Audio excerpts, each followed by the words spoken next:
This is Kini News and I'm your host Prasad, bringing you today's top stories. Malaysia's war on alcohol consumption continues, the latest to be targeted coffee shops. The federal government will require coffee shops selling beer to apply for a new license from January 1st, according to Putrajaya Coffee Shop Association President Q. Kok Meng.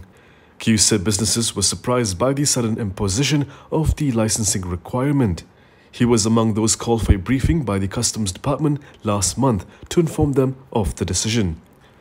Annual license fees between 840 ringgit and 1,320 ringgit will be charged to the businesses depending on operating hours. He added that the requirement will be enforced nationwide. It is also understood that the enforcement comes under the Excise Regulations 1977. Speaking to The Vibes, he said businesses feel a bit shortchanged by the short notice and will certainly appeal the decision. He further explained that with 20 to 30% of association members closing shop due to the pandemic, the license requirement comes at a bad time. The issue was also discussed in Parliament today, with Telok Intan MP Ngah Koh Meng questioning the government's decision. He said the cost of the licensing will eventually be passed down to the customers. Sekarang buka satu kedai kopi, ada business license, ada signboard license. Sekarang jual beer pun satu license, jual rokok pun satu license. Satu kopi nak bayar berapa license? Dan satu license tuan dia betul, harganya RM1,340. Maka ini kosnya akan pass on to consumer, menjadikan masalah barang naik semakin serius. Not always do we see Harapan and MCA agree with each other, but in the name of protecting the freedom of non-Muslims, they have spoken against the beer license requirement. MCA and Pakatan Harapan leaders have opposed Putrajaya's licensing requirement for coffee shops selling beer. The lawmakers said the new policy hinders the freedom of non-Muslims. They said such decisions also ultimately create tension among the country's various races. MCA Secretary General Chong Sin Woon said the party opposes the new regulation by the Customs Department. He explained this is because it infringes on the freedom of non-Muslims and further burdens eatery operators.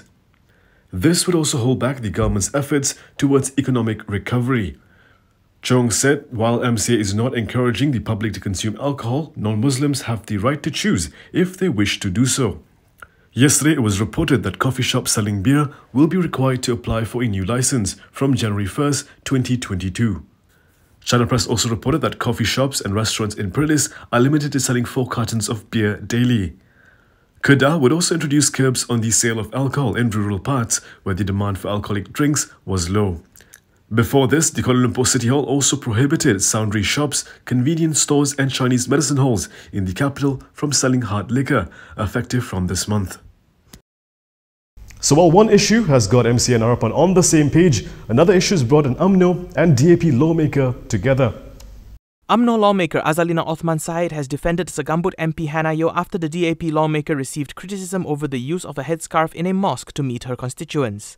According to Twitter, Azalina said Yo acted according to her role as an elected representative. Azalina said Yo did what any responsible and professional MP would do, which is to serve her constituency and respect mosque etiquette. Azalina's message appears to be well received, with many commenters expressing their agreement, noting that it was also a statement that cuts across political rivalries between UMNO and DAP. The UMNO lawmaker took a further swipe at parties who insisted on framing the issue through a racial or religious lens. She said, after 64 years of Merdeka, are we not ashamed to still resort to hateful politics using race and religion? Previously, former Johor DAP chairperson Dr. Bu Cheng Hao questioned whether it was a superficial political stunt to win Malay support. Rosmah is finally back from Singapore and she even apologized to the court for not showing up last week. Rosmah Mansor has once again failed to nullify her corruption case linked to the 1.25 billion ringgit solar hybrid energy project. The Court of Appeal today unanimously allowed the prosecution's preliminary objection against the appeal by Najib Abdul Razak's wife. The decision was delivered by the 3-person bench chaired by Hanipa Farikullah. The other bench members were M. Gunalan and Hashim Hamza. Hanipa said the bench agreed with the prosecution's contention that the criminal court has no jurisdiction to grant the declaratory relief sought by the appellant Rosmah. Previously, on November 15th, Deputy Public Prosecutor Gopal Sriram contended that a criminal court has no power to nullify Rosmah's corruption case. Rosmah, who was present during the Court of Appeal proceedings today, was appealing against the decision of the Kuala Lumpur Criminal High Court on September 24th, which dismissed her application to nullify her corruption trial being heard there.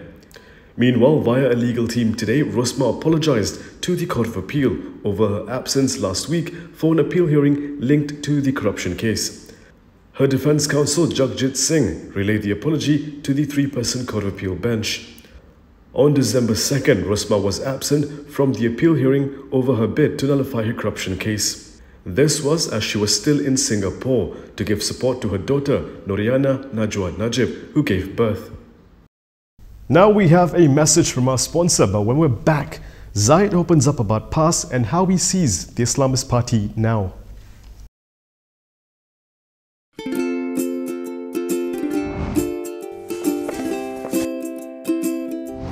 Shellfish, red meat, and beer. If you love indulging in these foods, you may end up with high uric acid level in your blood. These foods consist high level of purine, a substance that will eventually break down into uric acid and be excreted through our urine. It is recommended that the amount of dietary purines should be kept between 600 to 1000 milligrams per day. Having too much uric acid in your blood can cause attacks of gout. It can also cause kidney stones and blockage in the kidney. The crystallization of the excessive uric acid in your blood can be eased by reducing purine-rich food to only 100 to 150 milligrams daily, maintaining a healthy lifestyle, and consuming urinary alkalinizer like Ural. It consists of sodium bicarbonate, citric acid, and sodium citrate that increases the urinary pH and solubility of uric acid to prevent crystallization. Best of all, it's lemon-flavored and sugar-free. Ural, effective urinary alkalinizer. Neutralize your uric acid problem now.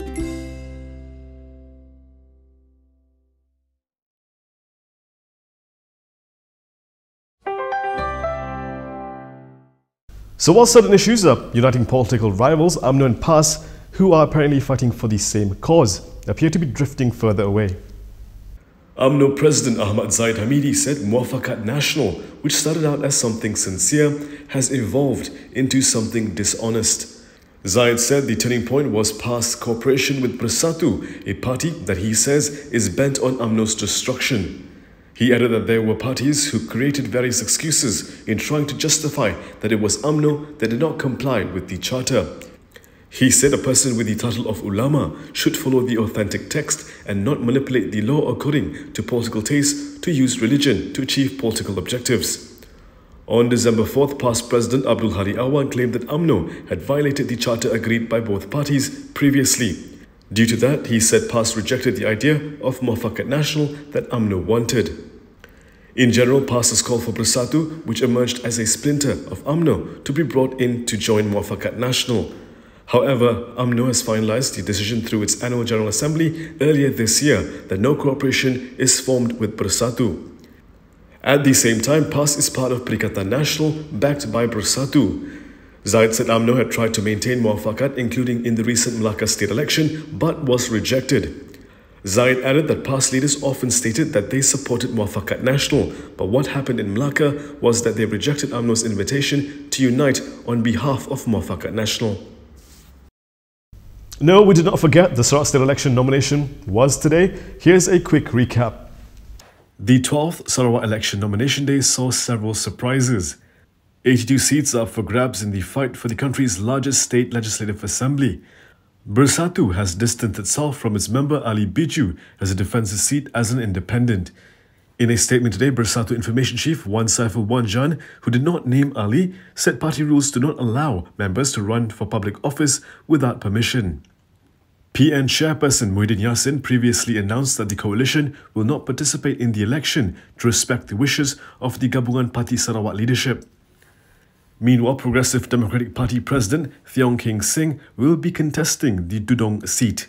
Theong is already an MP for Bintulu and a special envoy to China. On the other side of the political divide, some Pakatan Harapan parties were reportedly unhappy during the seat allocation negotiations for the state election.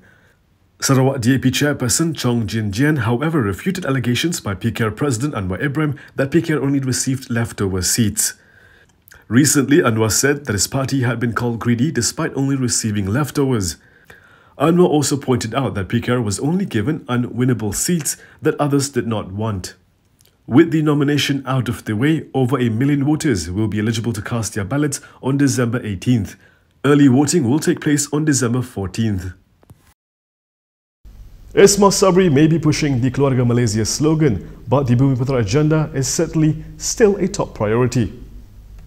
Prime Minister Ismail Sabri Yaakob said the government is committed to increasing the involvement of Bumiputra businesses in large-scale national projects. He said the government is also committed to reviewing procurement policies imposed by government-linked companies and government-linked investment companies, as well as issues related to Bumiputra corporate equity, which is still far below the 30% target. In his speech at the launch of the Bumiputra Development Action 2030, he added that the government is reviewing the Equity Safety Net or ESN mechanism to ensure that shares held by Bumiputra mandated agencies remain in the Bumiputra group of companies. He said the mechanism will be fine-tuned to achieve Bumiputra equity and value without giving too much impact on the competitiveness of the relevant agencies in their investment affair. Ismail said although the Bumiputra is the majority racial group in the country at 20.9 million or 69.7% of the population, the socio-economic status of Bumiputras is at a level that still needs improvement. He said Bumiputra success is not just a Bumiputra agenda alone, but will bring returns to the country as a whole. And that is all from me today. For more stories, you can go to KiniTV.com. You can also follow us on Instagram, Twitter, YouTube and Facebook for the latest news updates. If you'd like to support independent media, do consider subscribing to MalaysiaKini.com. Everyone wants to see these scenes bigger. That's why we've got bigger TVs, for everyone to enjoy them bigger. Watch colors come to life on a large screen. LG NanoCell.